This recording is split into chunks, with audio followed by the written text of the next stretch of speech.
Have you ever had a coincidence happen that's so specific it seems like the universe planned it just for you to experience in that particular moment?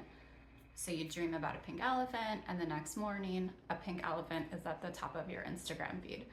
You think about a friend, and the next moment, they text you.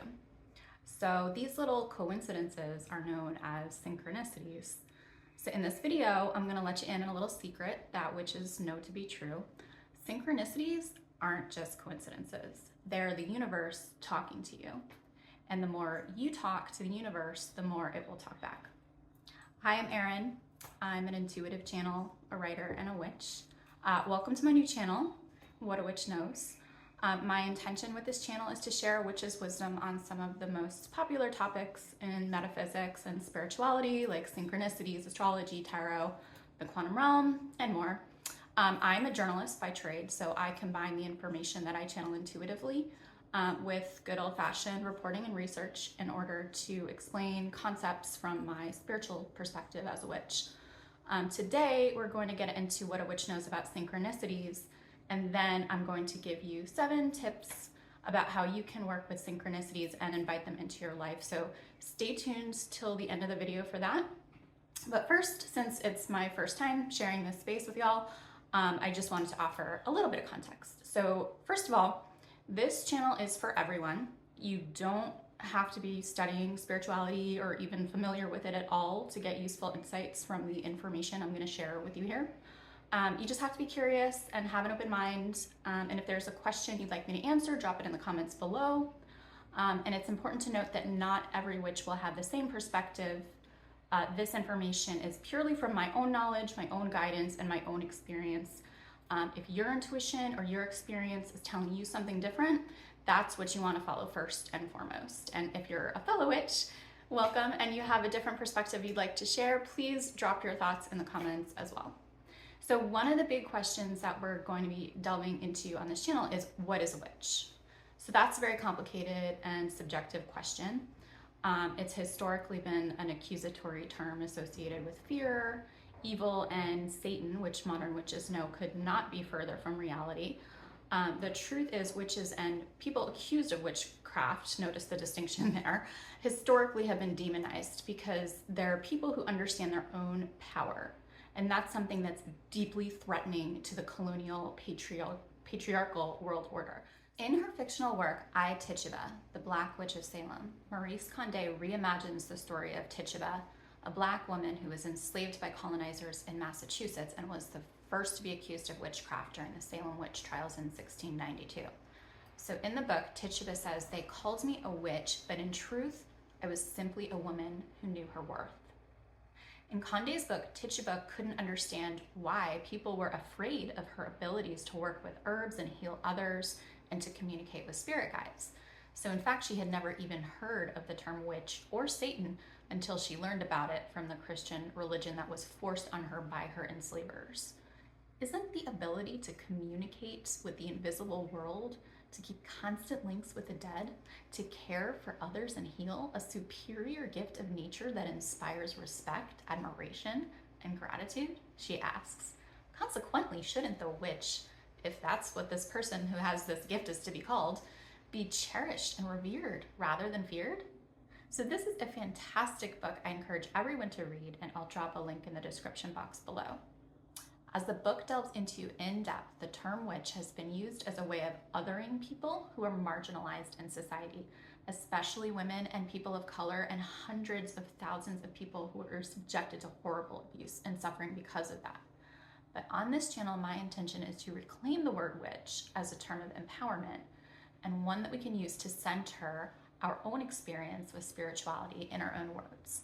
So this is especially important because of all of the false narratives that are out there fueled by mainstream religion and the entertainment industry.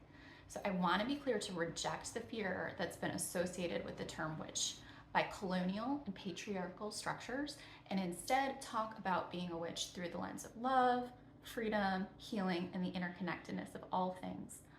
All key concepts for witches that we will delve into later. So for now, let's get back to synchronicities.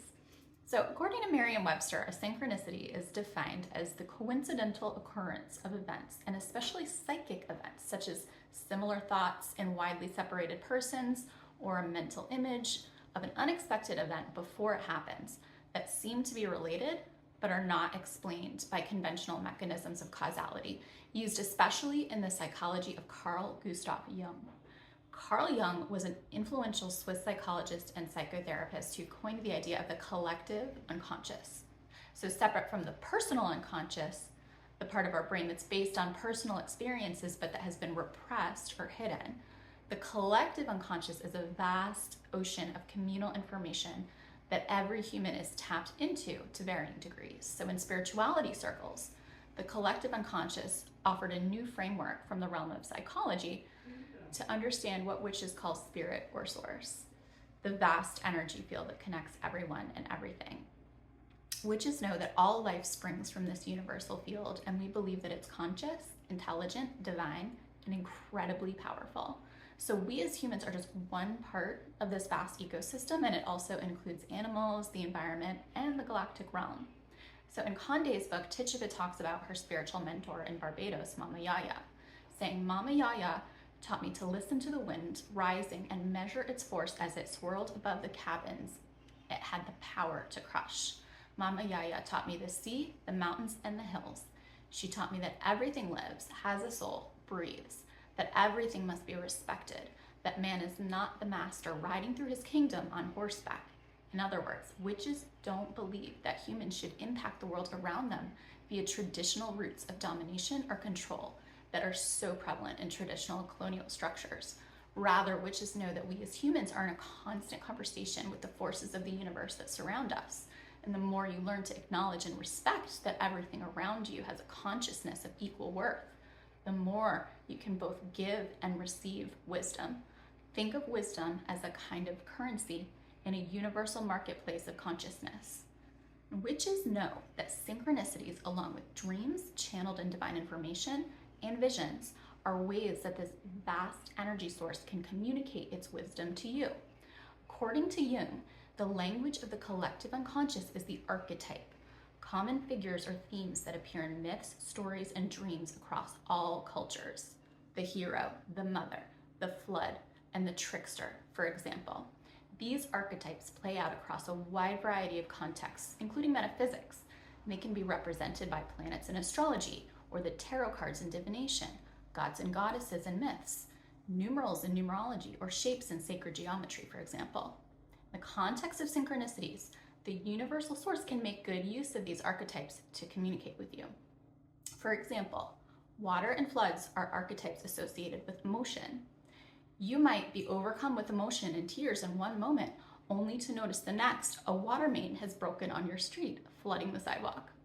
But synchronicities can have personal meanings as well.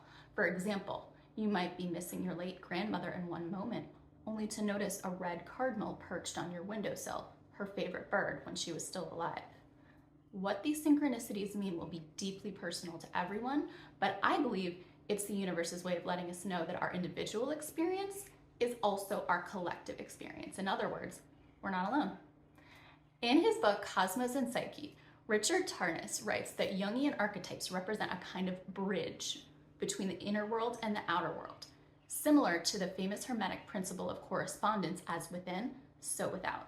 It's also referred to as above, so below, and you will hear witches repeat this all the time. Cosmos and Psyche, by the way, is another fantastic resource, and I will drop a link to that book in the description box below as well. So while he wasn't a witch, Jung was a believer in the significance of synchronicities, and he relied on them to guide his work. His insights have been highly influential in the world of spirituality. Side note, this will be a topic that will come up again and again here.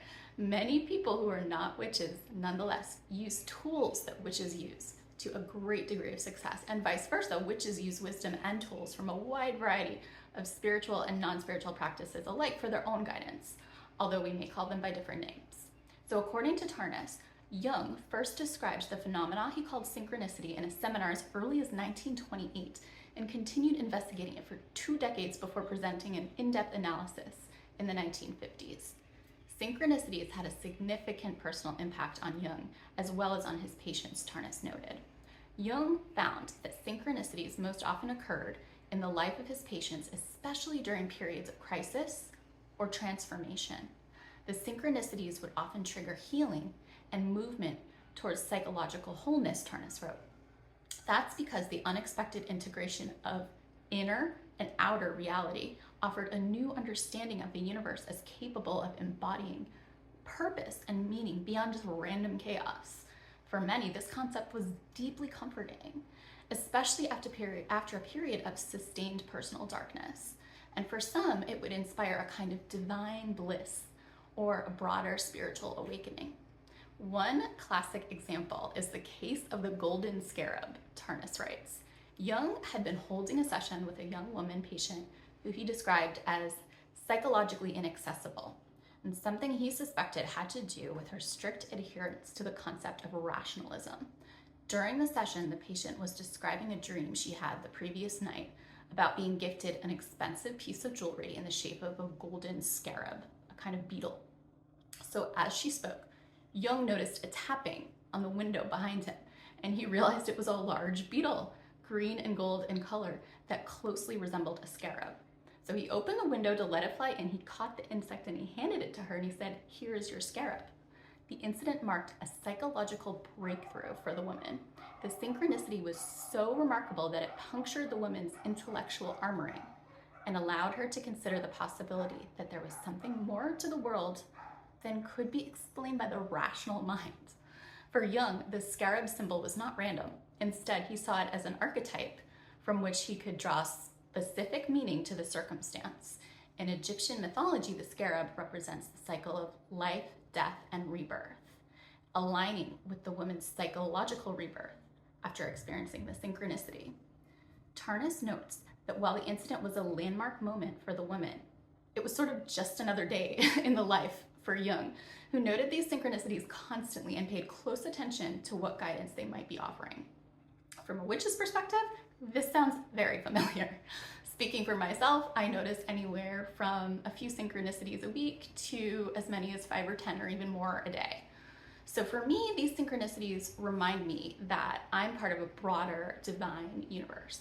The guidance that I've channeled is that synchronicities start to increase when we begin to understand our role in the universal ecosystem and the power that we have to influence the world around us simply with our emotions and thoughts. According to my channeled guidance, when you start to notice synchronicities happening, it's your higher self, the part of you that's connected to the divine source, that's coordinating with all the other consciousnesses around you in order to pass a message to your quote-unquote human self embodied here on Earth.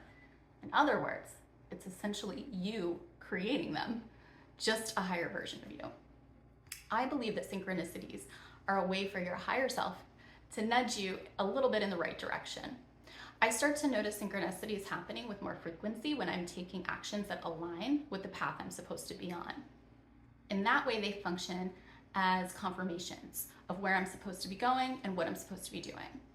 For example, coming here on YouTube is not something I've ever done before. It's way out of my comfort zone. I'm a writer, I'm used to being behind the scenes, certainly not on camera. But a few days ago, as I was researching my scripts for this very first YouTube video, I noticed something tapping on my window from outside. It was a large beetle that I've never seen before in the environment where I live in upstate New York. It looked like a scarab to me. I looked up an image and it looked very similar. I don't know if there's any scarab beetles living in upstate New York, but I took it as a confirmation that coming on YouTube and sharing this information about synchronicities was an aligned action for me. And I just so happened to own this tiger's eye pendant. I'm not sure if you can see it, which is actually a cicada, but I wore it today for my first video to bring in that energy of aligned action so that I can claim that for myself and for everyone watching. It was another coincidence that I happened to own this piece of jewelry. I don't own very many necklaces and it's one of my favorites, and I've had it for several years, well before I started researching synchronicities. As far as the beetle I saw at my window, I'll go ahead and drop a link of a photo I took of it in the description box below in case any of you amateur entomologists out there can help me identify it. Now, could all of this be pure coincidence? Yeah, definitely. But there's a quote by Roald Dahl that I think is very telling. Those who don't believe in magic will never find it. So much of understanding synchronicities has to do with perspective. In order to believe in a synchronicity, you have to believe in magic.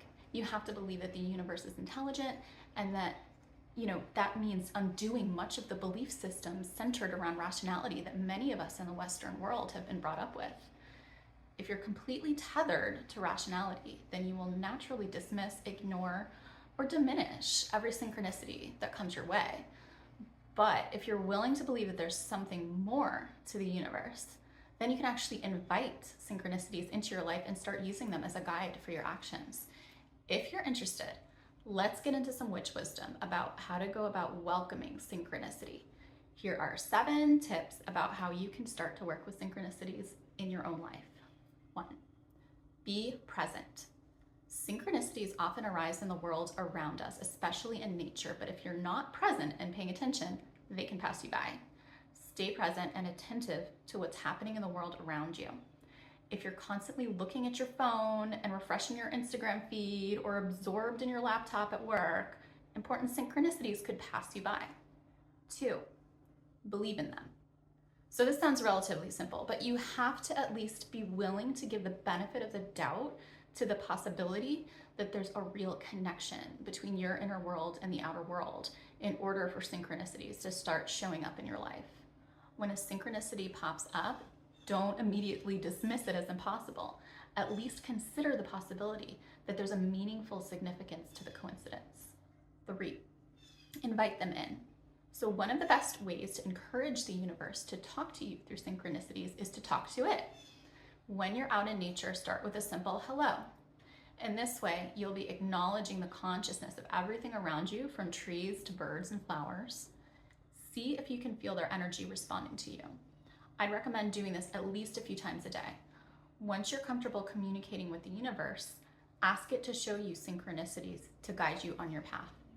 If you feel comfortable, you can ask for specific signs, or leave it up to the universe to bring synchronicities to you in its own way.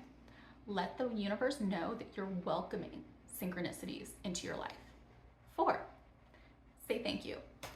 When I see a synchronicity, I take a moment to pause. I take my right hand and I put it on my heart and I say thank you. It's a very simple practice, but it lets the universe know that I've acknowledged the synchronicity and I'm grateful for its guidance. You can use any practice that's comfortable for you, but saying thank you after seeing a synchronicity is another way to communicate back to the universe. Plus, I think of it as polite or good witchy table manners, if you will. 5, reflect on their significance. Oftentimes, a synchronicity will have deep personal significance to you, like the previous example of seeing your grandmother's favorite bird. But sometimes you'll see a symbol or archetype that feels significant, but you don't know why. In the second case, use Google to research the meaning of the symbol or archetype you noticed. Oftentimes, number sequences have significance as well. These are commonly referred to in spirituality circles as angel numbers. So if you're noticing a repeating number pattern, Google angel number followed by the number pattern. Once you understand the meaning of the symbol, archetype, or number pattern, see if there's any connection to something going on in your life. Most likely there will be. 6, follow their guidance. Just like I saw the beetle as a sign that I was on the right path in starting this YouTube channel, you can use synchronicities as a way to confirm that you're on the right or wrong path. So if you're going in a certain direction, considering a new move, or starting a new project that you're unsure about, ask the universe to show you a particular sign if the new path is aligned for you. Sometimes you'll notice one big significant sign. Other times you'll notice a series of smaller signs that tend to pick up in frequency when you're moving in the right direction. Oftentimes when you're on the right path, the increase in synchronicities will coincide with the new direction feeling easy and natural. If you're moving in the wrong direction, synchronicities will tend to slow down and you'll notice the path feeling difficult or sticky.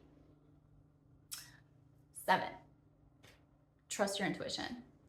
Not everything will be a synchronicity. Identifying them requires relying on your intuition, which also takes practice. So don't overthink it. If something feels right or resonates or hits you in your gut, it's a synchronicity. If not, It isn't. Don't overdo it by adding meaning to everything that happens. The more you practice, the more it will feel natural to use your own discernment to determine what's a synchronicity and what isn't. So there you have it. What a Witch knows about synchronicities.